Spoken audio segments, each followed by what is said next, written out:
What's up, golfers? Hey, back for part 2 of our interview with Shah, the new director of Speedgolf Austin. Hope you enjoyed the first episode. This one, we go deep into running. We go deep into training and strategy for the 2016 Speedgolf World Championships in Chicago, Illinois at the Glen Club. This is the 5th annual. Paris has a great chance to be a top 5 contender, as you'll discover here in our discussion with him. So enjoy this, another 30 minutes. May actually have a part 3 for you, or maybe we'll save that for down the road. We'll see. Anyways, you can always check out our past episodes in our episode library at paceofchange.com. Copious show notes, links. Don't forget about our sponsor and affiliate page as well. Head over there, see who's supporting 21st Century Golf and the discounts that they're giving you, the listener, on their latest, greatest, game-changing products and services. All right, let's get to it. Shah, Dude Spellings, Scott Dawley, part 2 of our interview with Paris.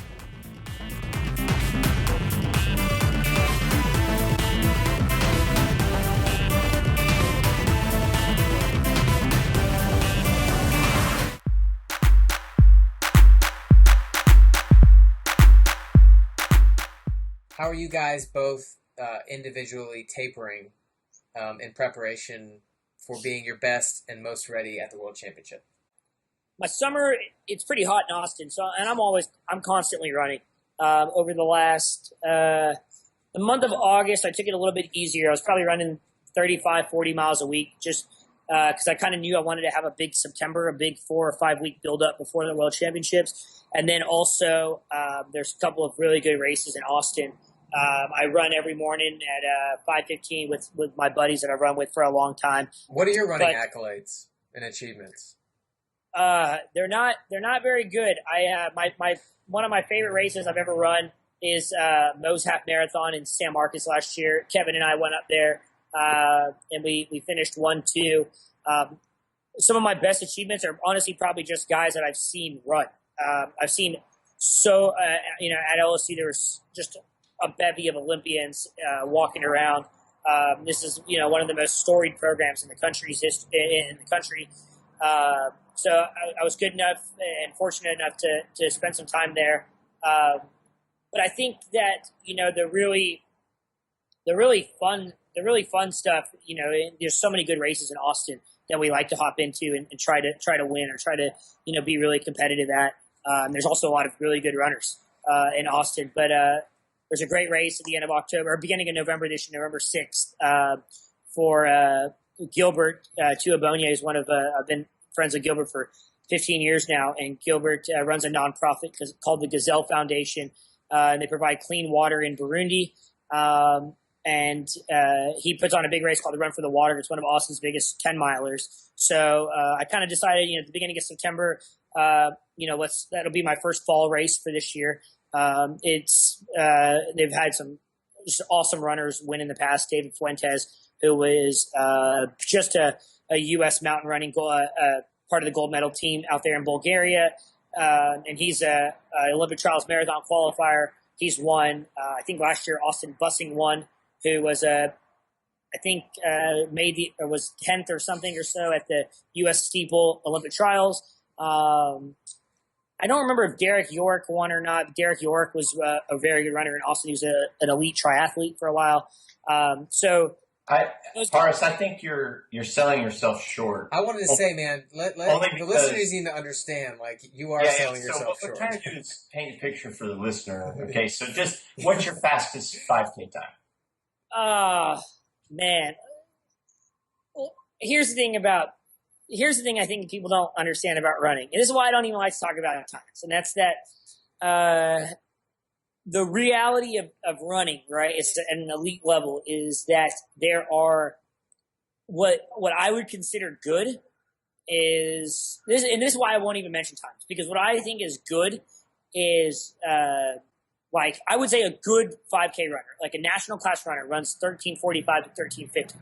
I am not a national class runner.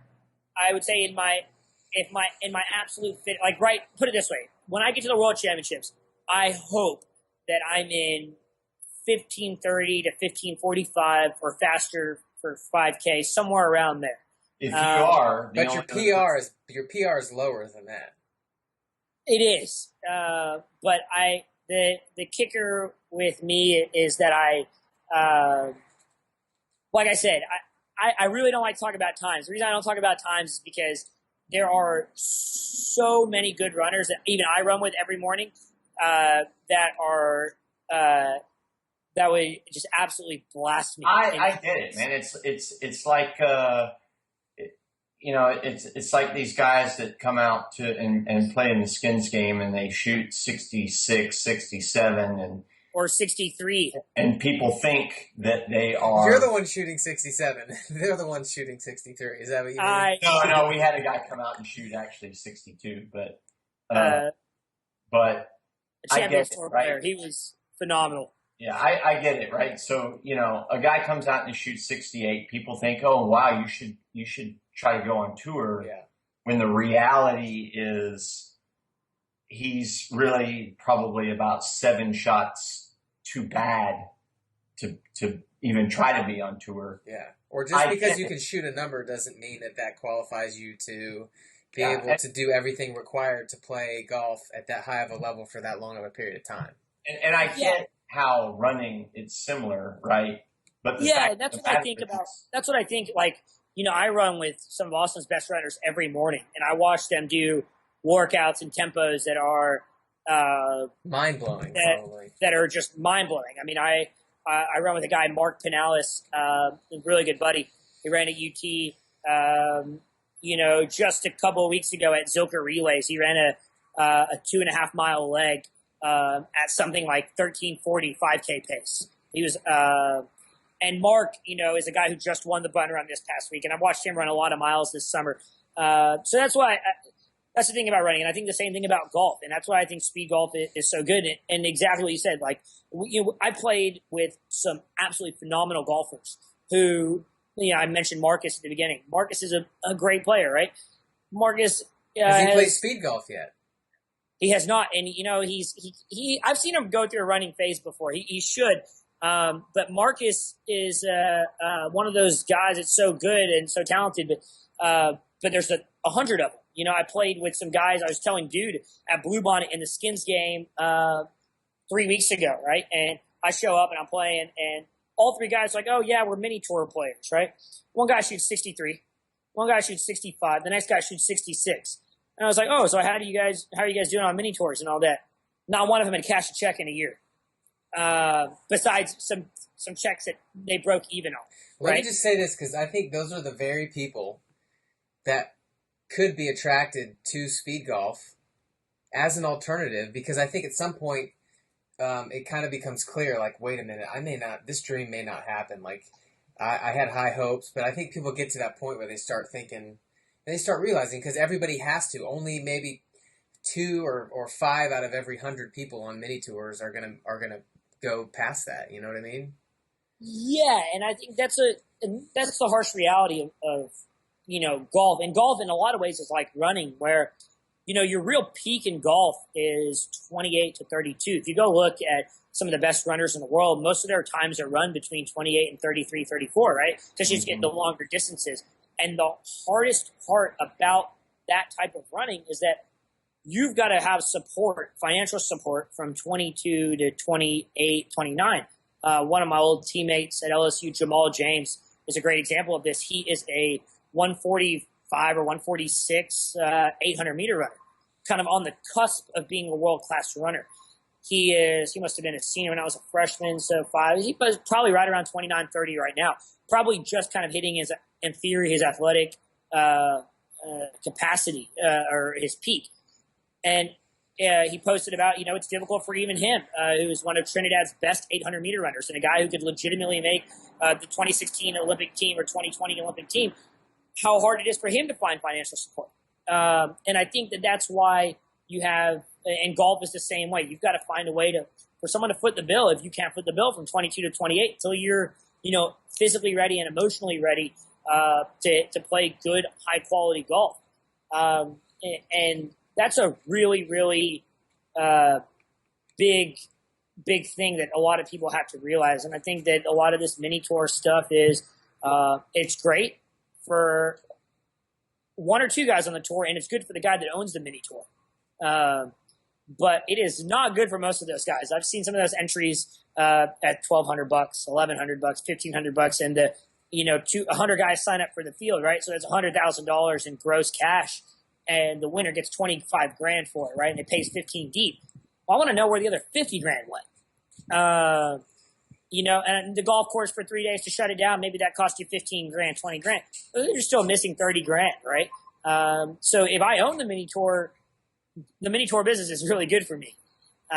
If I'm a player on the mini tour, I would highly reconsider how I'm spending $1,500 weekly. Do you think marketing to mini tour players about speed golf would be a good strategy in terms of, especially when there is a base of events throughout the year and it becomes more known? I'm not saying maybe right now it would be super attractive, but do you see that as a future opportunity? I've played with a lot of golfers, and I've been surprised with how many golfers are actually pretty fit. I think there was a phase in the 90s where people didn't really care about fitness. Tiger changed a lot of that. And I think you're seeing more and more that golfers care a lot about their core strength, so how hard they can turn their body. And I'm seeing less and less guys that are 250 pounds. I'm seeing a lot of guys with longer swings that are, a lean 180, a lean 190, 200. A lot of these guys are still long guys. They're still hit the ball a mile, and they're still 6'1", 6'2". You're not going to have a lot of guys like my stature reaching elite level golf because the physics just aren't good for you. But there's still plenty of 6'1", 6'2" guys that are very fit that could easily run a 5K in 18 minutes. I mean, a 19-minute 5K is, or 18:37 for 5K is 6 minutes a mile, 90 seconds a quarter. Dude has a famous quote that he wants to be able to basically run 90 seconds for a quarter basically until he's dead. And I don't think 90 seconds a quarter is that difficult for your 30-year-old or 25-year-old fit guy. And a lot of speed golf is basically just a workout. It's just basically 18 times 400 with you stop at 200 for a 10-second, 20-second rest, and you keep going. I think a lot of what Dude's type of training has been is kind of he's been coming with us on Tuesdays, Ryan Fenton and Patrick Hitchens. Ryan is from Flow Track, and Hitchens has a company called Fit Rankings. They have a group every Tuesday where they do a hard workout, and Dude has been coming out now for about 4 months now. Yeah. And Dude is it's always some type of hard workout interval, in a tempo, something like that. And Dude's speed golf times have actually come down in correspondence exactly with his interval, with his progress. And I've seen Dude, when he first started, I think his first time ever was a mile time trial where he said, man, I just want to run like around 6:15. I think he ran 6:18 or something. Something like that, yeah. So we're like, okay, well, Dude's not that good of a runner. And then a month later, Dude is like, okay, I want to be one of the slow guys in the group. So we put him at a Capitol Relays. We go around the Capitol, we do this workout. So we put Dude in one of the slow groups, right? And we usually have these teams pretty figured out and pretty even. Well, Dude screwed everything up that day because Dude ran out of his mind and was dropping some of the guys from the faster group. And now Dude's running at like 5:30 or 5:40 pace. And this is after a month, 2 months or so maybe of some more interval work. And then he's also gotten faster playing speed golf, where he was running 35, 36 minutes over 9 holes. Now he's running consistently 27, 26, 28 minutes. So I think that, speed golf, basically it's going to amount to roughly 4.5 to 5 miles of running. A lot of speed golf is basically like how, the line that you're running to your ball, and, taking shortcuts, or attempting to take a shortcut if you can find one. And I think that if you're running 4.5 or 5 miles, this is still an aerobic event. This is not, you're not really dipping into your anaerobic reserve much, but you have to have the turnover to get through the last 6 holes, because anyone can play 9, 10, 11, 12 holes pretty fast. and swing the golf club pretty good. At that point, you probably only made around 35, 40 swings, 45 swings. But it's when you get to swing number 50 and you've got 6 holes to play and you've got to find a way to play it in 2 or 3 or 4 over, that's where, it's going to be really helpful to be really strong aerobically, which is kind of, going back to my training. I've started to run probably closer to 70, 80 miles a week. I'll probably hold that until about a week before the event. Then I'll taper. And I've been doing a workout with Fenton and Hitchens once every other week. And I do another workout with my buddies I run with in the morning on the opposite weeks of those. So I've started to do some workouts. This week, Kevin and I on Wednesday morning are going to do 5 times a mile. Our first 3, or we're going to do 3 of them on the trail, 2 of them on the track. We'll probably try to run the first 3 on the trail around 5:15 to 5:20 a mile with 3 minutes recovery. And then we're going to head to the track, and I'll probably try to run 4:50 to 4:55 for the last 2 miles. And I think that, ultimately, what you're looking at is 75 to 78 seconds per 400 for each of those repeats. But the key is that, if I can get through the golf course at 5:30 to 5:40 pace, factoring in maybe even 5:50 pace, factoring in the fact that I had to stop and hit a golf shot, now we're starting to look closer to that 35-minute, 34-minute, 18-hole range, maybe around 39 minutes. And if I can break 40 minutes, that's going to give me anywhere from 5 to 7 shots worse than the best guys. And, if I have a good golf day, it's going to be really competitive because I'm going to run pretty fast. But if I make some doubles, a triple, lose a ball, I have to run a lot faster than 40 minutes to be competitive. And I think that a lot of, Dude has given me a lot of insight on playing. And there is some balance because there are some other good runners. I think Mac McLean is a very, very good runner, a very solid runner with really good PRs. And I think one thing about Mac is he's probably I think he's a better handicap index than I am. I don't know, but I've seen some results, and he's shot in some pretty low numbers. But for the most part, your average, elite speed golfer is a very good golfer, an exceptional golfer, a plus handicap, or a scratch golfer that is a fit person that has come to running. And they've trained themselves to be able to run 18 minutes for 5K, which allows them to get around the course in around 50 minutes. There is a limit on how fast you can run because at some point you still have to put your bag down and hit a golf shot. I'm not going to run 15 minutes faster than anyone on the golf course, but somebody could reasonably shoot 15 strokes better than me. So the only way to start to eliminate and close that gap is to run as fast as I can and, get lucky on that golf course, which is what it's going to be. And well, also, it makes a significant difference, like you talked about, the accuracy of hitting it down the middle of the fairway, not hitting it past the flag and adding all that extra distance. Those are little things that every hole add up. And so instead of running 4.6 miles, you run 4.9, and that extra third of a mile took an extra 2 or 3 minutes. Exactly. And Dude will tell you, too, I'm one of the straightest hitters you'll ever see. I hit the ball dead straight. There's not a lot of action on my shot. I don't hit a big slice or a big draw. And I think one thing is that a lot of these really good golfers, they do have a lot of action on the ball. They do have a big draw. They do have a big cut. And part of that is why they are such a good golfer, because they get so much action. But I think a lot of that makes it even more difficult when you're hitting the golf shot and you have to go run after your ball. I'm hitting a pretty straight ball. Yeah, it's shorter, but I just run in a straight line and go to my ball. A lot of these guys that hit the ball so far, they hit a draw, and it may be a 15-yard draw.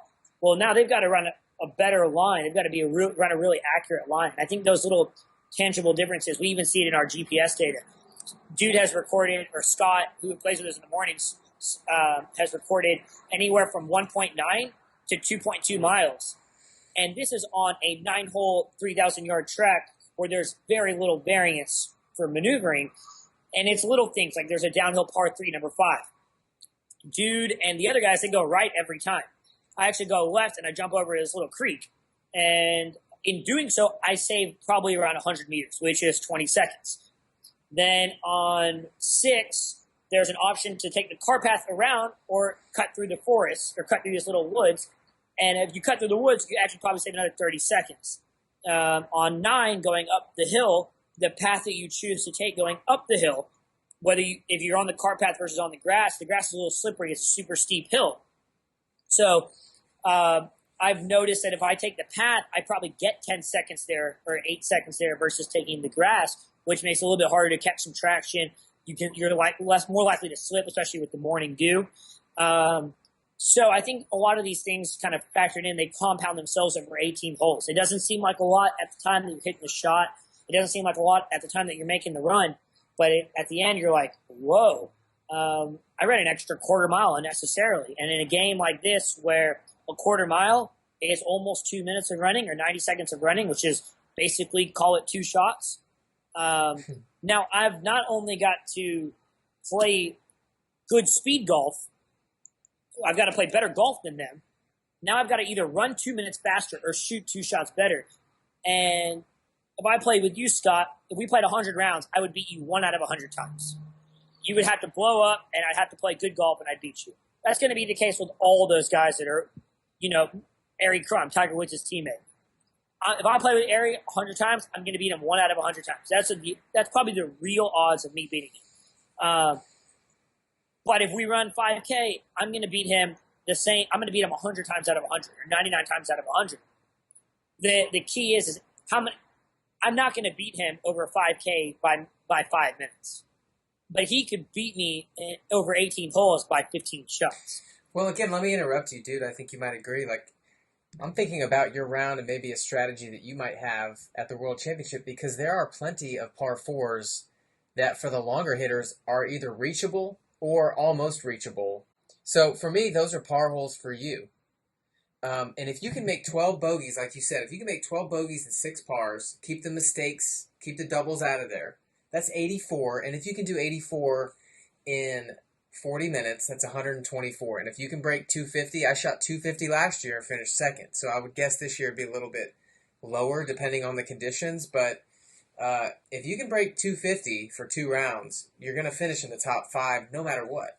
Well, Yeah, I tell for you sure. what, I tell you the thing that, that's not really factored in, but these drivable par 4s, all those guys are going to go for them. But it also means that they don't have to spend the 30 seconds in the fairway hitting a second shot, right? Sure. So it actually lessens my advantage on the run when that happens, because as much time as I gain in the run, I start to lose because they don't have to hit second full shots from the fairway. So that's why I'm probably going to bring 4 clubs to the championships. Probably not even a 3-wood, probably a hybrid. Do you just run with your clubs? Do you run with a bag, or do you run with a silo?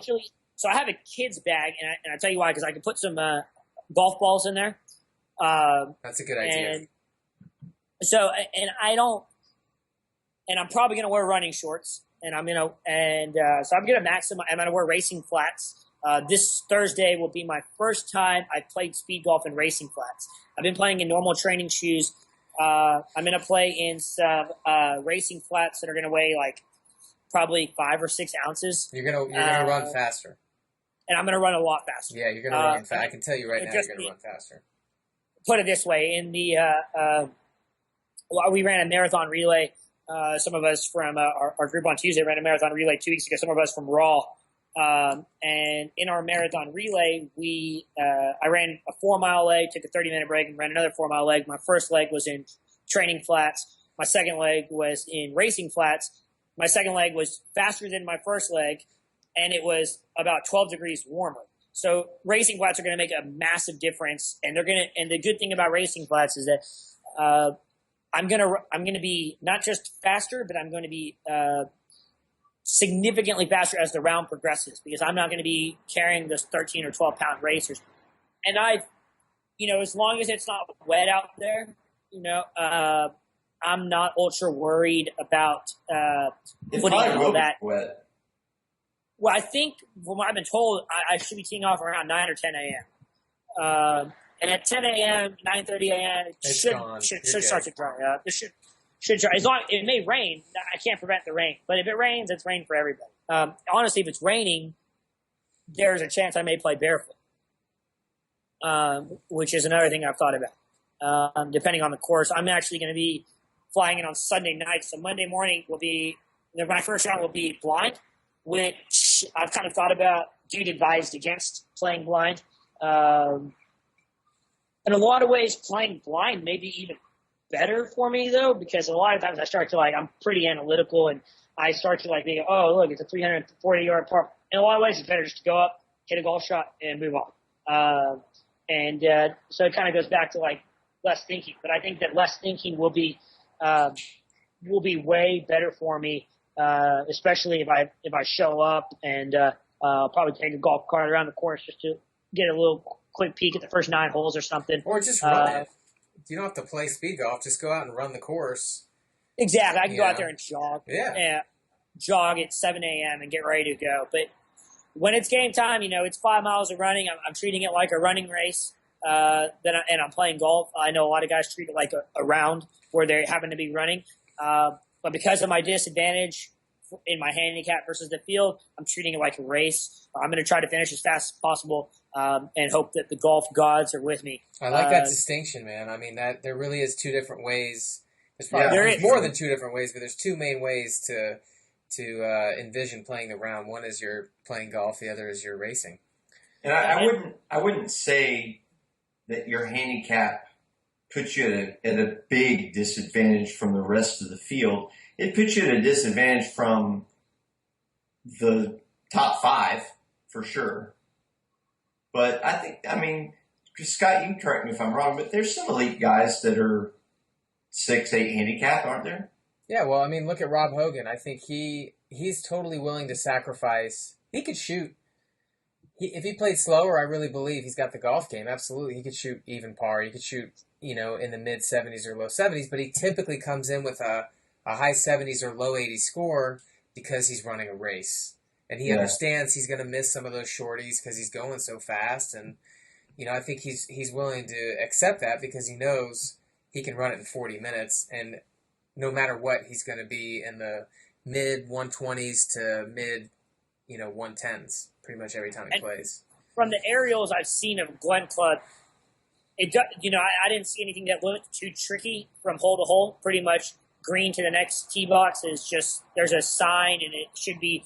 No, you won't get lost. That's definitely not an issue. For me, the big issues at the Glen Club were, one, the rough. Erie Crum, who won the 2014 Speed Golf World Championship, lost 7 golf balls his first round, Scott? Something like that. It was just too many. Yeah, and I made the big mistake of talking to him before my round. I went up to him and said, "Hey, how'd it go?" And he goes, "I lost a bunch of golf balls." And I'm thinking, holy crap, man, this guy lost all these golf balls. So I went back and I carried 9 golf balls because, here is the guy that won last year, lost a bunch of balls. And I ended up losing 2 in my round. Scott, you lost 1, right? In my final round, did I lose? Yeah, I know you lost. The first. I lost one in the first round. Yeah, I hit a good drive on a par 4 that was drivable, par us, and I lost a ball. People saw it land, and we ran out there, and we looked around for a minute, and I wasted a whole minute, never found it, dropped the ball, and had to take bogey or double or whatever it was. That rough last year was legitimately 5 inches long, wasn't it? 4 inches. Yeah, it was. And I think that in combination with the fact that the greens were running 12, and faster downhill, that's why you saw people with high single-digit handicaps, low double-digit handicaps shooting in the 90s, and even some people shooting triple digits. It was just, It was really tough, but an amazing challenge. But I think for the straight hitters and those that just get up there, whack it down the middle, go find it and hit it again, you really aren't at a huge disadvantage. So I'm excited to see how it plays out. It's going to be really cool.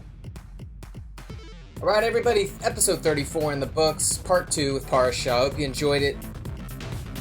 Hey, we have a little 3-question survey we'd love for you to take. So if you're still listening right now, head over to paceofchange.com, go to the past episode and show notes page, and right there at the top, there is a question about your dream golf scenario. It's 3 quick questions. If it takes you 1 minute, it took you too long. But do that. We're interested to see what our listeners consider their dream round pace of play in several different scenarios. Go check it out. Thank you if you do. As always, we appreciate your support. Following us on social media, Facebook/Pace of Change, Twitter @Pace of Change Pod. Sign up for our newsletter on our website. That way we can keep you up to speed on the latest POC podcast news, announcements, and updates. Let you know about upcoming show guests and any really cool product reviews or offers that we have for you. You guys are awesome. Thank you every week for listening. Please share. If you're on iTunes, subscribe and leave a review. It's so powerful if you do that. If you're on YouTube, subscribe there as well. We're on Player FM. We're on Stitcher FM. Share this out. Let everybody know 21st Century Golf is where it is at. The pace of change is where we're talking about it. All right, guys. Until the next episode, pick up the pace in your own game and always play from the heart.